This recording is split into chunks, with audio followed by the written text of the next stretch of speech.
Hello, कैसे हैं आप लोग? आई होप के प्लग अच्छे होंगे। आपकी जो स्टडी चलेगी बहुत ही बेहतरीन चलेगी। तो आज के क्लास में बात करेंगे क्लास 12th के बायोलॉजी के मोस्ट इंपोर्टेंट ऑब्जेक्टिव क्वेश्चन जो आपके फाइनल एग्जाम के लिए काफी ज्यादा इंपॉर्टेंट रहेगा। तो बाबू आप लोग सारे क्वेश्चन को बेहतरीन तरीका से देखना, क्योंकि जितना क्वेश्चन लाए हैं ना आपके एग्जाम के पॉइंट ऑफ व्यू से पूरा गैस क्वेश्चन किया है। तो आप लोग अच्छे तरीका से सारे क्वेश्चन को देखना, कोई भी क्वेश्चन को न छोड़ना, ठीक है। जो बच्चे अगर बायोलॉजी को साइड से लिए हैं, जो बच्चे बायोलॉजी को मेन में लिए हैं, सारे बच्चे अवेलेबल क्वेश्चन को देखेंगे, ठीक है ना। तो चलिएगा बिना टाइम का क्वेश्चन की तरफ बढ़ते हैं। इससे पहले क्लास को लाइक नहीं किया तो क्लास को लाइक करके चैनल को सब्सक्राइब कर लेना है। समझ रहे हो बाबू? सारे बच्चे जो क्लास में नए हैं या पुराने, सारे बच्चे को करना है, ठीक है ना। और एक एक क्वेश्चन को जो है अच्छे तरीका से देखना, क्योंकि मान लो अगर एक क्वेश्चन देख लेते हो, दूसरा का क्वेश्चन छोड़ देते हो, तो क्या पता दूसरा का क्वेश्चन आ जाए, ठीक है ना। तो आपको जहां तक देखना है बेहतरीन तरीका से देखिएगा, शुरू से अंत तक देखिएगा, बेहतरीन तरीका से देखिएगा, क्योंकि कम समय में सारे क्वेश्चन को हम समाप्त कर देंगे। समझ रहे हो बाबू? ये याद रखना, सारे क्वेश्चन को अच्छे तरीका से देखना है तो देखना है, ठीक है। चलो एक एक क्वेश्चन को देखना है, ठीक है। इसका आंसर बतलाओ तो बाबू क्या हो जाएगा। देख बबुआ, कहा जा रहा है निम्नलिखित में से कौन उभयलिंगी नहीं है। देखो उभयलिंगी जो होता है केचुआ होता है, ये जो होता है सरसों होता है, गुड़हल होता है, उभयलिंगी होता है। लेकिन पूछा जा रहा है उभयलिंगी नहीं है, तो पपीता ना नहीं है रे बबुआ, ऑप्शन नहीं हो जाएगा, ठीक है। वन का ऑप्शन नहीं हो जाएगा, याद रखिएगा। हम जितना गैस क्वेश्चन करके बतला रहे ना, उस सारे क्वेश्चन को याद रखो, कोई भी क्वेश्चन को तुम सब ना छोड़ो, ठीक है ना। कोई भी क्वेश्चन को ना छोड़ो, और जहां डाउट हो रहा है वहां पूछने की कोशिश करो तुम सब, ठीक है। चल बबुआ अगला क्वेश्चन की तरफ बात करेंगे। और यहाँ 2 नंबर क्वेश्चन में देख बबुआ, कहा जा रहा है बिना निषेचन के पौधे का उत्पादन किनके द्वारा किया जाता है। बिना निषेचन के पौधे का उत्पादन किनके द्वारा किया जाता है, जल्दी से बतला दो। तो कहिएगा सर हम जानते हैं, ये जो किया जाता है कायिक प्रवर्धन के द्वारा किया जाता है। बिल्कुल ऑप्शन सी हो जाएगा, समझ लो ना। 2 का ऑप्शन सी हो जाएगा, याद रखना है, सारे क्वेश्चन को याद रखना है, ठीक है। लेकिन क्लास को लाइक करते चल रहा है, जितने बच्चे जुड़ रहे हो क्लास को लाइक करते रहो, ठीक है। चल बबुआ अगला क्वेश्चन का आंसर बतलाओ तो क्या हो जाएगा। देख बबुआ, कहा जा रहा है वे परिवर्तन जो लार्वा को व्यक्ष में परिवर्तित कर देता है उसे हम लोग क्या कहते हैं। उसे हम लोग क्या कहते हैं, जल्दी बतलाओ तो। कहिएगा सर उसे हम लोग क्या कहते हैं, कायांतर कहते हैं। यानी ऑप्शन क्या हो जाएगा, सी हो जाएगा ना। 3 का ऑप्शन सी हो जाएगा, याद रखिएगा। देख बबुआ कितना इंपॉर्टेंट क्वेश्चन है, देख रहा है ना, बहुत इंपॉर्टेंट क्वेश्चन लाए हैं आप सबके लिए, ठीक है। तो कोशिश करना सारे क्वेश्चन को याद रखने के लिए। चल बबुआ इसका आंसर बतलाओ तो क्या हो जाएगा। देख बाबू कहा जा रहा है निम्नलिखित में से किसमें बाह्य निषेचन होता है। किसमें जो होता है बबुआ बाह्य निषेचन होता है, पता है बाह्य निषेचन जो होता है वो किसमें होता है। कहिएगा सर मेढक में बाह्य निषेचन होता है। बिल्कुल ऑप्शन नहीं हो जाएगा, 4 का ऑप्शन नहीं हो जाएगा, याद रखिएगा, ठीक है ना। क्लास को लाइक करते चलना है बाबू, इसमें कोताही नहीं करना है तुम सबको, ठीक है। चलो यहाँ जो है 5 नंबर क्वेश्चन में कहा जा रहा है, देख बबुआ कहा जा रहा है कि मनुष्य में युग्मकों में गुणसूत्र की संख्या जो होती है क्या होती है। देखो बबुआ 23 जोड़ा मारेगा, गलत हो जाएगा। 23 जोड़ा मारेगा, गलत हो जाएगा, क्योंकि यहाँ गुणसूत्रों की संख्या पूछा जा रहा है। आंख मुद कर 46 मारना है, ठीक है ना, क्योंकि संख्या जो हो जाएगा यानी पूरा के सब संख्या हो जाएगा ना। 23 दूना कितना होता है 46, यानी 46 को हो जाएगा। समझ रहे हो, ऑप्शन डी हो जाएगा, ठीक है। बी न मारना, नहीं तो गलत हो जाएगा, ठीक है, क्योंकि काफी बच्चे जो हम देख रहे हैं बी मार रहे हैं, ठीक है, तो बी नहीं मारना है। चलो इसका आंसर बतलाओ बाबू क्या हो जाएगा। देख बाबू कहा जा रहा है मुकुलन द्वारा जनन जो होता है किस में होता है। जनन को प्रजनन भी कहते हैं, तो बतलाओ मुकुलन द्वारा जनन जो होता है या प्रजनन जो होता है किस में होता है। तो कहेगा सर ईस्ट में होता है। बिल्कुल ऑप्शन नहीं हो जाएगा, 6 का ऑप्शन नहीं हो जाएगा, याद रखिएगा। सारे क्वेश्चन को याद रखते जाइए, क्योंकि आप सभी को पता है कि आपका बायोलॉजी का एग्जाम जो है 2 फरवरी के दिन है, और 2 फरवरी के दिन के खातिर बहुत ज्यादा काफी इंपॉर्टेंट क्वेश्चन है, ठीक है बाबू। चल बाबू अगला क्वेश्चन का आंसर जल्दी बतलाओ तो। देख बाबू यहाँ जो है 7 नंबर क्वेश्चन में कहा जा रहा है इनमें से कौन सा कुट फल है, कौन सा जो है कुट फल का उदाहरण है, जल्दी बतलाओ। कहिएगा सर हम जानते हैं कुट फल जो होता है स्टेप होता है। बिल्कुल ऑप्शन डी हो जाएगा, 7 का ऑप्शन डी हो जाएगा, याद रखना है, ठीक है ना। एक एक क्वेश्चन को याद रखना है। चल बबुआ अगला क्वेश्चन का आंसर बतलाओ तो। कहा जा रहा है देख बाबू कहा जा रहा है ना भ्रूण कोश की सेंट्रल कोशिकाएं होती है, जल्दी बतलाओ तो। भ्रूण कोश की सेंट्रल कोशिकाएं क्या होती है। कहिएगा सर सेकेंडरी न्यूक्लियस होती है, यानी क्या हो जाएगा द्वितीयक केंद्र बोलते हैं, यानी ऑप्शन बी हो जाएगा। समझ लो ना, 8 का ऑप्शन करेक्ट बी होगा, याद रखना है, ठीक है। ये बाबू देख लो बहुत इंपॉर्टेंट क्वेश्चन हम ला रहे हैं रे बबुआ, तो तुम सब कोशिश करो सारे क्वेश्चन को याद रखने के लिए। जहां न बुझा रहा है वहां पूछो, लेकिन याद करो सारे बच्चे, क्योंकि जो लेट करेगा समझ लो ना उसका रिजल्ट जल्दी से लेट होगा, समझ जाओ। जल्दी नहीं आएगा वो भी लेट हो जाएगा, रिजल्ट में कमी हो जाएगा उसका। तो लेट नहीं करना है रे बबुआ, ठीक है ना। कोई क्वेश्चन को देखने में लेट नहीं करना है, सारे क्वेश्चन को रौंद जाना है, पूरा रौंद के देखना है, समझ रहे हैं ना। चलो इसका आंसर बतलाओ तो। कहा जा रहा है प्राग भीति होती है, चलिए बतलाओ बाबू प्राग भीति क्या होती है, पता है। जी सर हमको पता है, द्विस्तरीय होता है।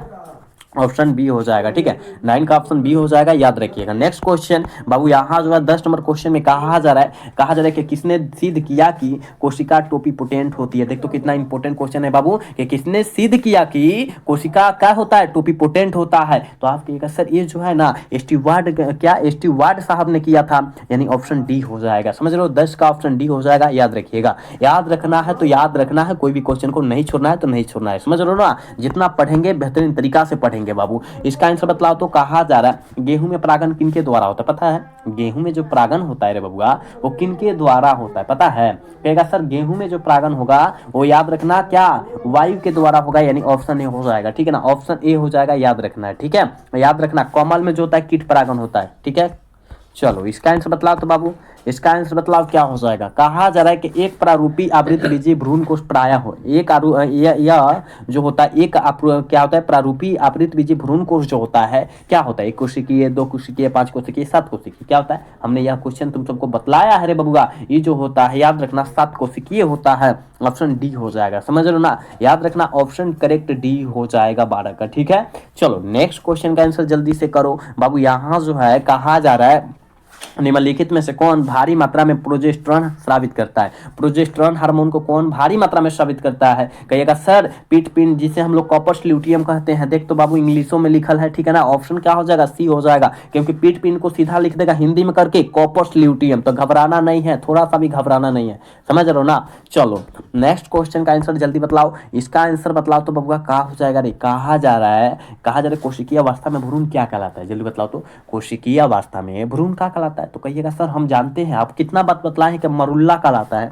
बिल्कुल ऑप्शन बी हो जाएगा। ठीक है, 14 का ऑप्शन बी हो जाएगा, याद रखना है। चल बाबू का 15 नंबर क्वेश्चन का आंसर जल्दी बतलाओ तो। कहा जा रहा है कि सटोलीय कोशिकाएं सहायक होती है। सटोलीय कोशिकाएं जो होता है वो किसका सहायक होता है? कहिएगा सर हम जानते हैं सटोलीय कोशिकाएं जो सहायक होता है ना, याद रखिएगा कोशिकाओं के परिपक्वन में सहायक होता है। बिल्कुल ऑप्शन सी हो जाएगा, समझ रहे हो।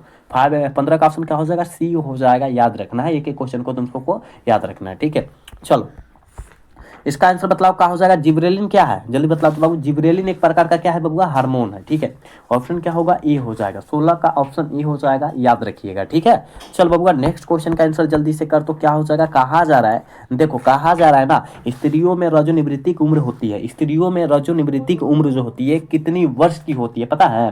पता है तुम सबको? कहिएगा सर हमको पता नहीं है, तो याद रखना 50 वर्ष तक होती है। ठीक है ना, यानी ऑप्शन सी हो जाएगा, समझ रहे हो ना। ऑप्शन क्या हो जाएगा, 17 का सी हो जाएगा, याद रखना है। ठीक है, नेक्स्ट क्वेश्चन 18 का आंसर जल्दी बतलाओ क्या हो जाएगा। देखो बाबू कहा जा रहा है जननांग मस्सा किनके द्वारा फैलने वाला एसटीडी रोग है। जननांग मस्सा किनके द्वारा फैलने वाला एसटीडी रोग है, जल्दी बतलाओ किनके द्वारा फैलता है। कहिएगा सर ये पोपिलुमा विषाणु के द्वारा फैलता है, ऑप्शन सी हो जाएगा। 18 का करेक्ट ऑप्शन सी हो जाएगा, याद रखिएगा। ठीक है ना, नेक्स्ट क्वेश्चन बाबू यहाँ जो है 19 नंबर क्वेश्चन में कहा जा रहा है, देख बाबू कहा जा रहा है कि मादा में मुखीय गर्भ निरोधक जो होता है किसको रोकती है। किसको रोकती है रे बबुआ, कहिएगा ई रोकती है, अंडोत्सर्ज को रोकती है, यानी ऑप्शन करेक्ट ए हो जाएगा। 19 का ऑप्शन ए हो जाएगा, याद रखिएगा। ठीक है बाबू, क्लास को लाइक करते चलो हो, जितने बच्चे देख रहे हो क्लास को लाइक करते चलो तुम सब, ठीक है ना। चल बबुआ इसका आंसर बतलाओ तो क्या हो जाएगा। कहा जा रहा है कि प्रथम मानव जनसंख्या विस्फोट का कारण क्या हुआ। प्रथम मानव जनसंख्या विस्फोट का जो कारण हुआ था बाबू, वो क्या हुआ था। कहिएगा सर हम जानते हैं इसका कारण जो हुआ था कृषि में घोर कमी आ गई थी, यानी ऑप्शन ए हो जाएगा ना। 20 का ऑप्शन ए हो जाएगा बाबू, याद रखिएगा। ठीक है ना, एक एक क्वेश्चन को याद रखो, कोई भी क्वेश्चन को न छोड़ो, जहां डाउट रहे वहां पूछने का कोशिश करो, लेकिन याद करो। ठीक है ना, याद करो सारे क्वेश्चन को। चलो नेक्स्ट क्वेश्चन का आंसर जल्दी बतलाओ। कहा जा रहा है बाबू, कहा जा रहा है कि मानव जनसंख्या वृद्धि है। मानव जनसंख्या वृद्धि क्या है, पता है? मानव जनसंख्या वृद्धि क्या है, कहिएगा सर ये जो होता है मानव जनसंख्या क्या वृद्धि में लंग हो रहा है, बिल्कुल नहीं। स्थिर हो रहा है, बिल्कुल नहीं। एक्सपोनेंशियल हो रहा है, बिल्कुल नहीं। देखो मानव जनसंख्या अभी जो है इतना धरातल यात्रा से बढ़ रहा है ना, बतला नहीं सकते हैं, याद रखो बहुत तेजी से बढ़ रहा है। तो इसमें तो कौन नहीं है, क्या लंग हो रहा है, बिल्कुल नहीं। स्थिर हो रहा है, स्थिर कहाँ है भाई, ये तो तेजी से बढ़ रहा है, यानी ऑप्शन क्या हो जाएगा, नॉन ऑफ दीज हो जाएगा, इनमें से कोई नहीं हो जाएगा। ठीक है ना, ऑप्शन डी होगा 21 का, याद रखना। चल बाबू इसका आंसर बतलाओ तो। कहा जा रहा है कि मेंडल ने कितने लक्षणों का अध्ययन किया था, 7 लक्षण, याद रखना 7 लक्षण, ऑप्शन सी हो जाएगा। ठीक है, चल बाबू इसका आंसर बतलाओ तो। कहा जा रहा है होगा, कहा जा रहा है पृथक्करण के सिद्धांत को और क्या कहते हैं। पृथक्करण के सिद्धांत को और हम लोग क्या कहते हैं, पता है? तुम सबको पता है क्या कहते हैं पृथक्करण के सिद्धांत को, और हम क्या कहते हैं युग्मकों की शुद्धता का नियम कहते हैं। बिल्कुल ऑप्शन सी हो जाएगा 23 का। ठीक है बाबू, नेक्स्ट क्वेश्चन का आंसर जल्दी बताओ। यहाँ कहा जा रहा है ना, कहा जा रहा है मेंडल का द्वितीयक नियम है, जल्दी बताओ तो मेंडल का द्वितीयक नियम क्या है, पता है मेंडल का द्वितीयक नियम जो है, याद रखिएगा क्या स्वतंत्रता अभिव्यू का नियम है, ऑप्शन डी हो जाएगा, समझ लो ना, याद रखिएगा 24 का ऑप्शन डी हो जाएगा, याद रखना। ठीक है, कोई भी क्वेश्चन को तुम सब ना छोड़ना, सारे क्वेश्चन को अच्छे तरीका से देखो। ठीक है, नेक्स्ट क्वेश्चन, इसका आंसर बताओ तो क्या हो जाएगा। देखो कहा जा रहा है बबुआ, कहा जा रहा है ना डाउन सिंड्रोम क्या है, डाउन सिंड्रोम जो होता है क्या होता है, तो कहिएगा सर गुणसूत्रीय विवर्धी होता है। बिल्कुल ऑप्शन बी हो जाएगा 25 का, समझ रहे हो, 25 का ऑप्शन करेक्ट बी हो जाएगा, याद रखना है। चलो नेक्स्ट क्वेश्चन, यहाँ जो है 26 नंबर क्वेश्चन में कहा जा रहा है मानव रुधिर ए बी वर्ग में है, मानव रुधिर ए बी वर्ग में क्या है, तो कहिएगा सर हम जानते हैं मानव रुधिर ए बी वर्ग में जो होता है एंटीबॉडीज की अनुपस्थित होता है, यानी ऑप्शन करेक्ट बी हो जाएगा, 26 का ऑप्शन बी हो जाएगा, याद रखिएगा। ठीक है, नेक्स्ट क्वेश्चन, यहाँ जो है 27 नंबर क्वेश्चन में कहा जा रहा है कि मनुष्य में गुणसूत्र की संख्या जो होती है क्या होती है, मनुष्य में गुणसूत्रों की संख्या जो होती है क्या होती है, जल्दी से बता दो क्या होगा रे बाबू। तो मनुष्य में गुणसूत्र यानी पुरुष की बात किया जा रहा है तो 44 प्लस एक्स वाई होगा, बिल्कुल ऑप्शन बी हो जाएगा। अगर लड़कियों की स्त्रियों की संख्या पूछता तो 44 प्लस एक्स मारता है, ठीक है ना, याद रखना है। ठीक है ना, ऑप्शन क्या हो जाएगा बाबू, बी होगा, इसका याद रखना है। ठीक है, जितना साइड से क्वेश्चन बतला रहा है उस सारे क्वेश्चन को भी याद रखना। इसका आंसर बतला तो क्या हो जाएगा, कहा जा रहा है यूरेसिल संबंधित है, यूरेसिल जो होता है वो किससे संबंधित है, कहेगा सर यूरेसिल जो होता है संबंधित होता है ना वो आरएनए से संबंधित होता है, बिल्कुल ऑप्शन ए हो जाएगा। 28 का जो बच्चा ऑप्शन ए टिक कर रहा है ना बिल्कुल सही हो जाएगा। ठीक है, चलो नेक्स्ट क्वेश्चन का आंसर जल्दी बतलाओ बाबू क्या हो जाएगा। यहाँ बाबू 29 नंबर क्वेश्चन में बाबू कहा जा रहा है कि आनुवंशिक कूट में कूट के लिए कितने कूट शब्द होते हैं, कितने कूट होते हैं, तो याद रखना 64। कितने कूट शब्द होते हैं तो कितना मारना है, कितने कूट शब्द होते हैं तो कहिएगा सर 3, और कितने कूट होते हैं 64, याद रखना, शब्द लग गया इसी तरह 3 हो गया है, समझ लो ना, याद रखना है। देख लो किस तरह बदल गया आंसर, ठीक है ना, अगर कितने कूट होते हैं तो 64 मार देना है। ठीक है, चलो इसका आंसर बतलाओ। कहा जा रहा है कि प्रतिकोडन या एंटीकोडन पाए जाते हैं, प्रतिकोडन या एंटीकोडन जो पाया जाता है वो किस में पाया जाता है, सारे बच्चे को पता है टीआरएनए में, है ना, टीआरएनए में पाया जाता है, बिल्कुल ऑप्शन बी हो जाएगा। ठीक है, याद रखना, इस सारे क्वेश्चन को याद रखना, कोई भी क्वेश्चन को तुम न छोड़ना। ठीक है, चल बबुआ 31 का आंसर बतला तो क्या हो जाएगा। कहा जा रहे हो डीएनए में इनमें से किसका आनुवंशिक पदार्थ है, डीएनए में इनमें से किसका आनुवंशिक पदार्थ होता है, कहिएगा सर हम जानते हैं ये जो होता है ना, याद रखिएगा बैक्टीरियोफेज का होता है, यानी ऑप्शन बी हो जाएगा 31 का, याद रखना है। ठीक है ना, चलो नेक्स्ट क्वेश्चन, यहाँ जो है बाबू 33 नंबर क्वेश्चन में कहा जा रहा है आरएनए से जो डीएनए बनता है उसे हम कहते हैं, आरएनए से जो डीएनए बनता है उसे हम लोग सीडीएनए कहते हैं, याद रखना, सीडीएनए कहते हैं, याद रखना है, ऑप्शन डी हो जाएगा। ठीक है ना, 32 का ऑप्शन डी हो जाएगा, याद रखिएगा। ठीक है, चलो नेक्स्ट क्वेश्चन का आंसर बतलाओ तो क्या हो जाएगा। कहा जा रहा है बबुआ, सेटेलाइट डीएनए निम्नलिखित में से किसका एक उपयोगी साधन होता है, सेटेलाइट डीएनए किसका एक उपयोगी साधन होता है, तो क्या हो जाएगा इसका आंसर 33 का, कहिएगा सर ये विविध विज्ञान का होता है जिसे हम लोग फ्लोरेसिस विज्ञान कहते हैं ना, फ्लोरेसिस विज्ञान कहते हैं, याद रखिएगा। ठीक है, ऑप्शन बी हो जाएगा। देखो तो फ्लोरेसिस विज्ञान लिखा है ना, याद रखना। यहाँ जो है बाबू, यहाँ जो है कहा जा रहा है 34 नंबर क्वेश्चन में कि समकार्य संरचनाएं किसके परिणाम स्वरूप होता है, किसके परिणाम स्वरूप होता है, जल्दी से बता दो तो कहिएगा सर अभिसारी विकास का, बिल्कुल ऑप्शन बी हो जाएगा, समझ लो ना, 34 का करेक्ट ऑप्शन बी होगा, याद रखना है। ठीक है बाबू, नेक्स्ट क्वेश्चन, यहाँ जो है 35 नंबर क्वेश्चन में कहा जा रहा है जावा कपी मानव की कपाल क्षमता जो होती है क्या होती है, तो कहिएगा सर 900 सीसी होता है। ठीक है ना, 900 सीसी होता है, याद रखना। ठीक, ऑप्शन करेक्ट ए हो जाएगा, 35 का ऑप्शन ए होगा, याद रखना है। ठीक है, चलो नेक्स्ट क्वेश्चन, यहाँ जो है बाबू 36 नंबर क्वेश्चन में कहा जा रहा है कि प्रथम स्तनधारी किस युग में दिखाई पड़ती है, प्रथम स्तनपायी जो होता है किस युग में दिखाई पड़ता है, तो कहिएगा सर ये जो है 3AC में पड़ता है, ऑप्शन बी हो जाएगा, समझ लो, 36 का ऑप्शन बी हो जाएगा, याद रखना। ठीक है, चल बबुआ इसका आंसर बतलाना क्या हो जाएगा, बहुत ज्यादा खास क्वेश्चन है बबुआ। कहा जा रहा है कि ट्रिटिक्सम, क्या ट्रिटिक्सम एंटीवम क्या है, क्या है बबुआ, तो कहिएगा सर ई जो है ना, याद रखिएगा, ई जो है याद रखना है क्या है,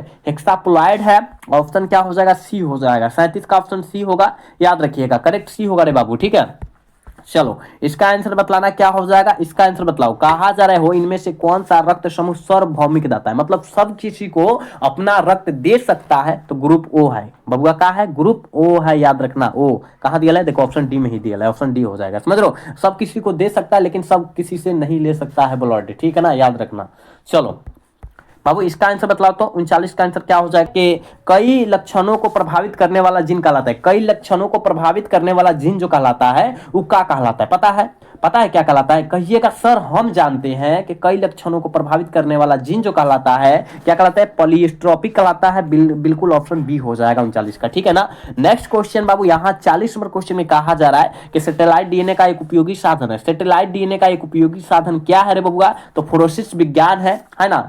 ऑप्शन क्या हो जाएगा? बी हो जाएगा, जिसे हम लोग विधि विज्ञान कहते हैं। जिसे क्या कहते हैं? विधि विज्ञान कहते हैं, याद रखना, ठीक है। चल बबुआ नेक्स्ट क्वेश्चन का आंसर जल्दी बतलाओ तो इसका आंसर बतलाओ क्या हो जाएगा? बहुत इंपॉर्टेंट क्वेश्चन है। कहा जाए the origin of a species पुस्तक किसने लिखी है? The origin of a species पुस्तक जो है किनके द्वारा लिखा गया है? तो कहिएगा सर चार्ल्स डार्विन के द्वारा लिखा गया। बिल्कुल ऑप्शन ए हो जाएगा 41 का, ठीक है। यहाँ जो है 42 नंबर क्वेश्चन का आंसर जल्दी से बताओगे बाबू। कहा जा रहा है कि जीवन की रासायनिक उत्पत्ति का सिद्धांत किनके द्वारा बतलाया गया था? जीवन की रासायनिक उत्पत्ति का सिद्धांत किसके द्वारा बतलाया गया था? तो कहिएगा सर ये जो है ओरिन और क्या हल्डेन साहब के द्वारा बतलाया गया था। बिल्कुल ऑप्शन बी हो जाएगा 42 का, समझ रहे ना, बिल्कुल बी हो जाएगा। चलो नेक्स्ट क्वेश्चन 43 नंबर क्वेश्चन में कहा जा रहा है मिमिक्री के क्रमिक विकास में योगदान है। क्रमिक विकास में योगदान क्या है? आप कहिएगा सर हम जानते हैं पर परागण का है। बिल्कुल ऑप्शन बी हो जाएगा। 43 का ऑप्शन जो बचवा बी टिक करा बिल्कुल सही हो जाएगा। बाबू क्लास को लाइक करते चलना है, ठीक है ना, क्लास को लाइक करते चलना है। इसमें थोड़ा सा भी कोताही नहीं करना है, क्योंकि हम क्वेश्चन लाने में थोड़ा सा भी कोताही नहीं करना है। तो तुम सब क्लास को लाइक करने में काहे कोताही करे? फटाफट सारे बच्चे क्लास को लाइक करो, सब्सक्राइब करो, ठीक है ना। चलो इसका आंसर बतलाओ बाबू क्या हो जाएगा। देख कहा जा रहा है निम्नलिखित में से किसका प्रचुरता करे के कोलेस्ट्रॉल में होती है? कोलेस्ट्रॉल में किनका होता है? आप कहिएगा सर हम जानते हैं आईजीए में होता है। आईजीए कहाँ दिया है? देखो तो ऑप्शन ए में दिया है। ऑप्शन ए हो जाएगा, समझ रहे हो ना। चलो नेक्स्ट क्वेश्चन यहाँ जो है 45 नंबर क्वेश्चन में कहा जा रहा है बूंद संकरण क्या है? बूंद संकरण जो है क्या है रे बबुआ? तो कहिएगा सर बूंद संकरण हमको पता है, ये जो है ना बूंद संकरण जो है नियोमिया है। बिल्कुल ऑप्शन डी हो जाएगा, समझ रहे हो ना। 45 का ऑप्शन डी होगा, याद रखना है। चल बबुआ 46 का आंसर बतलाओ तो कहा जा रहा है कि फलेरिया रोग का वाहक होता है। फालेरिया रोग का वाहक कौन होता है? तो कहेगा सर फालेरिया रोग का वाहक जो होता है, याद रखिएगा, वो मादा एनोफिलिक मच्छर काटता है ना, उसी के कारण होता है। ऑप्शन डी हो जाएगा, समझ लो। 46 का ऑप्शन डी हो जाएगा, याद रखना, ठीक है। चल बबुआ नेक्स्ट क्वेश्चन यहाँ जो है 47 नंबर क्वेश्चन में कहा जा रहा है बबुआ इनमें से कौन सी बीमारी पकड़े के प्रत्युचुरक द्वारा उत्पन्न होती है? कौन सी बीमारी होती है? जल्दी बतलाओ तो 47 का आंसर क्या हो जाएगा? तो कहिएगा है क्या है जवर, ठीक है ना। ऑप्शन बी हो जाएगा। 47 का करेक्ट ऑप्शन बी होगा, याद रखना, ठीक है। चल बबुआ 48 का आंसर जल्दी से बतलाओ तो कहा जा रहा है विषाणु का अध्ययन किस शाखा में किया जाता है? विषाणुओं का अध्ययन किस शाखा में किया जाता है पता है? कहिएगा सर वायरोलॉजी के द्वारा किया जाता है। ऑप्शन बी हो जाएगा 48 का, समझ रहे हो ना। एक भी क्वेश्चन को ना छोड़ना, जितना क्वेश्चन कराया जा रहा है बहुत खास क्वेश्चन है, तो कोशिश करो सारे क्वेश्चन को याद रखने के लिए, ठीक है। चलो इसका 49 का आंसर बतलाओ तो क्या हो जाएगा। कहा जा रहा है बाबू क्षय रोग का संक्रमण मुख्यतः किनके द्वारा होता है? क्षय रोग का संक्रमण मुख्यतः याद रखिएगा हवा के द्वारा होता है। बिल्कुल ऑप्शन ए हो जाएगा 49 का, याद रखना है, ठीक है ना। चलो 50 नंबर क्वेश्चन है बाबू और आज के क्लास के लास्ट क्वेश्चन है। कहा जा रहा है अत्यधिक मात्रा में अल्कोहल के सेवन करने से कौन सा अंग सबसे ज्यादा प्रभावित होता है? कौन सा अंग होता है? आप कहिएगा यकृत होता है। बिल्कुल ऑप्शन बी हो जाएगा 50 का, ठीक है। 50 का ऑप्शन करेक्ट बी हो जाएगा, याद रखिएगा। सारे क्वेश्चन को याद रखिएगा, कोई भी क्वेश्चन को ना छोड़िएगा बाबू। हमने 50 क्वेश्चन बहुत इंपॉर्टेंट गैस क्वेश्चन करके लाया था, तो आप लोग अच्छे से याद कर लीजिए, एक भी क्वेश्चन को ना छोड़िए, ठीक है ना। तो आज का क्लास बाबू कैसा लगा? अगर अच्छा लगा होगा तो चैनल को सब्सक्राइब और वीडियो को लाइक करना ना भूलिएगा, ठीक है ना।